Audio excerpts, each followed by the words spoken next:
Olá, amigos, irmãos e irmãs.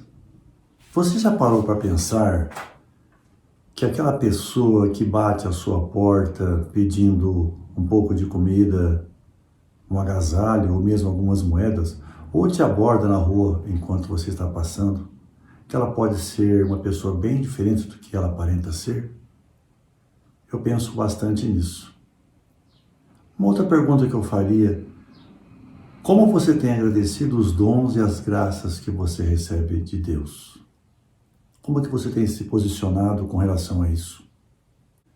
Louvado seja Deus por mais esta graça de juntos podermos partilhar o Evangelho de hoje e algumas palavras sobre o Santo do Dia.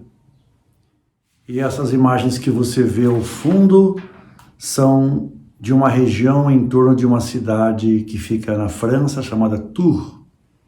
Uma cidade e região que teve muito a ver com a história do santo que nós celebramos a memória hoje. Trata-se de São Martinho de Tours. Martinho nasceu em 316, numa região chamada Panônia, que hoje ficaria mais ou menos onde se situa a Hungria. Ele nasceu numa família pagã, seu pai era oficial do exército imperial romano, mas ele logo cedo frequentou igrejas cristãs e se mostrou muito interessado nos seus ensinamentos. Aos 10 anos já fazia parte do grupo de catecúmenos, ou seja, já se preparava para o seu batismo. Porém, seu pai, vendo o seu interesse, tratou de levá-lo também para fazer parte do exército. Assim, aos 15 anos, ele acompanhou o pai. Porém, aos 20 anos, aconteceu um fato que viria a mudar radicalmente a sua vida. Passando por uma certa localidade na Gália, onde hoje está a França, ele viu um mendigo que estendeu a mão pedindo uma ajuda. Como ele não tinha dinheiro algum, ele sacou da espada, tirou sua capa, seu manto, dividiu ao meio e deu ao mendigo para que ele se agasalhasse. Naquela mesma noite, ele teve um sonho que ele até classificou mais como uma revelação, na qual o próprio Cristo apareceu a ele, agradecendo por ter sido aquecido pelo pedaço de manto que ele lhe deu. Isso foi decisivo para que ele abandonasse o exército e passasse a levar uma vida de caridade e dedicação à palavra de Deus. Aos 22 anos, ele conheceu o bispo Hilário de Poitiers. Poitiers é uma cidade também que fica muito próxima a Tours. O bispo Hilário deu a ele um terreno no qual ele fundou uma comunidade monástica. Mas eram tantos os jovens que se interessavam pelo trabalho que ele estava se desenvolvendo, que ele logo tratou de transformar aquela propriedade num mosteiro, que aliás foi o primeiro mosteiro da Europa Ocidental. Ele teve um trabalho muito grande juntamente com esses membros de sua comunidade, ordenados sacerdotes. Eles visitavam todas as vilas e tratavam de ali tentar convencer o povo a destruir seus ídolos, abandonar o paganismo e abraçar o cristianismo. Eles vinham fazendo um bom trabalho, construíam igrejas também. Naquele lugar que eles não conseguiam muito sucesso, eles construíam um mosteiro e lá ficavam alguns sacerdotes residentes cuidando de tudo. Acontece que nessa época faleceu o bispo de Tours e o trabalho de Martinho já era muito conhecido, não só naquela região, na França, mas também em grande parte da Europa Ocidental. E na região que ele estava, ele foi aclamado. O povo queria realmente que ele fosse tornado bispo. Não era o propósito dele, ele não tinha essa aspiração. Porém, aceitou, mas com a condição de continuar com o seu trabalho de evangelização. Assim mesmo como o bispo, ele continuou visitando as paróquias, todas elas, e tentando sempre converter pessoas do paganismo ao cristianismo. Ele construiu um outro mosteiro, de lá saiu um outro santo muito importante, que foi São Patrício, que veio a tornar-se padroeiro da Irlanda. Martinho recebeu dons místicos e através deles realizou curas e milagres. Ele foi bispo por 25 anos e faleceu no ano de 397. Ele está sepultado na Basílica que fica em Tours e que leva o seu nome, Basílica de São Martinho de Tours. Ele é venerado muito na Europa, especialmente na França.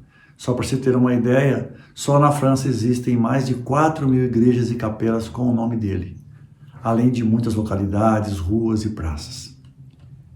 O exemplo de São Martinho, de dedicação exclusiva e extrema ao cristianismo, à caridade e amor ao próximo, deve servir de inspiração a nós. Roguemos a ele que interceda por nós junto ao Pai. Vamos agora ao Evangelho de hoje, que está em Lucas, capítulo 17, versículos 11 ao 19. O Senhor esteja convosco, Ele está no meio de nós. Proclamação do Evangelho de Jesus Cristo segundo Lucas. Glória a vós, Senhor. Pelo sinal da Santa Cruz, livrai-nos Deus, nosso Senhor, dos nossos inimigos. Aconteceu que, caminhando para Jerusalém, Jesus passava entre a Samaria e a Galiléia. Quando estava para entrar num povoado, 10 leprosos vieram ao seu encontro.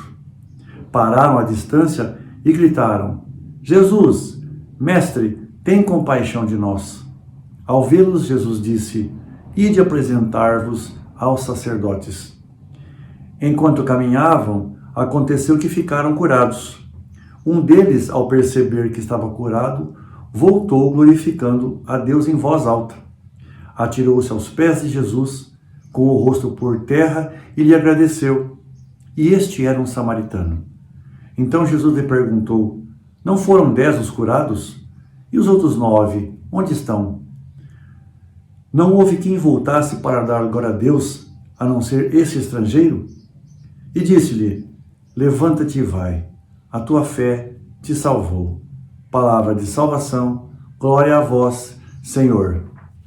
Irmãos e irmãs, o Evangelho de hoje tem muito a ver com gratidão e reconhecimento. A passagem de hoje mostra o momento em que 10 pessoas passam por Jesus e pedem que ele os ajude. E eles eram leprosos. Jesus apenas recomenda que eles busquem pelos sacerdotes. E eles partem em busca dos sacerdotes. E enquanto caminham, as suas carnes, suas peles vão se recompondo, eles vão ficando curados. Mas um deles resolve voltar para reconhecer e agradecer de perto àquele que os havia curado.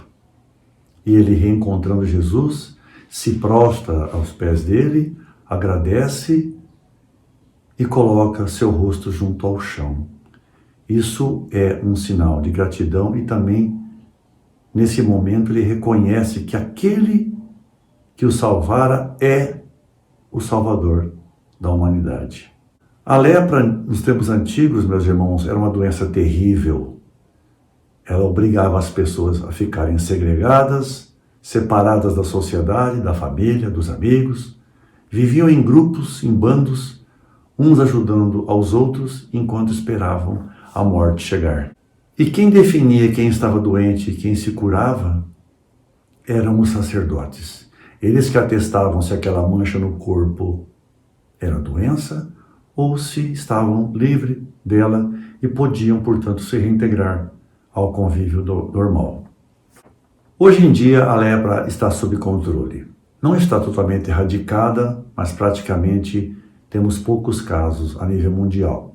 Infelizmente, o nosso país responde por praticamente 90% dos casos de lepra ou mal de Hansen, ou hanseníase, como se diz hoje, no continente americano. Mas é uma doença tratável e a medicina avançou bastante e as pessoas quase todas se recuperam. Mas a hanseníase tem uma característica. Ela deixa a pessoa insensível. Ela pode ser mutilada, cortada, que ela não sente dor. E aqui é possível fazer uma comparação da lepra com o pecado. A lepra deixa a pessoa insensível quanto ao seu corpo. O pecado também deixa a pessoa insensível. Ela comete pecados pela vida fora, sem se incomodar com o mal que ela faz aos outros, a si mesmo, e também ofende a Deus, nosso Pai.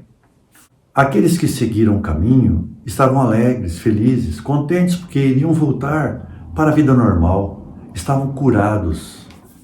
E apenas um voltou. O que faltou a eles foi simplesmente agradecer, reconhecer a graça que haviam alcançado. Quantas bênçãos temos, quantas graças nos são concedidas, nossa família, nossos filhos sadios, a comida à nossa frente, a nossa casa, nosso abrigo, enfim, todas as alegrias que nós temos. Tudo bem, temos também problemas, mas se formos fazermos uma comparação, nossas alegrias e bênçãos são muito maiores. E é preciso que a gente agradeça, e agradeça sempre. Não custa nada fazermos uma oração, uma pequena oração, uma reflexão, agradecendo a Deus por tudo que temos de bom. Mas no meu entender, não é só esse agradecimento e gratidão que temos que ter. Não é só orar e dizer obrigado, meu Deus, por tudo isso que tenho. É também repartir um pouco com aqueles que não têm.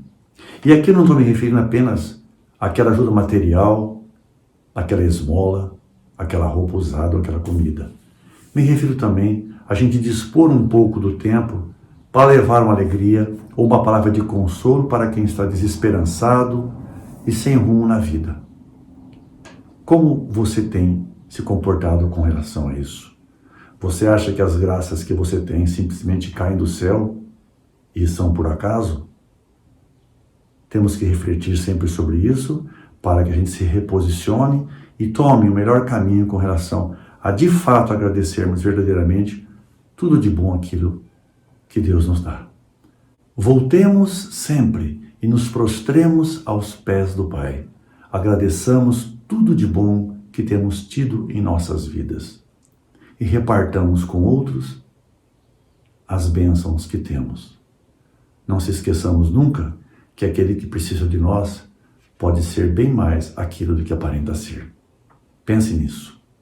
Louvado seja nosso Senhor Jesus Cristo, para sempre seja louvado. Espero que você esteja bem e que possamos voltar a nos reunir em breve.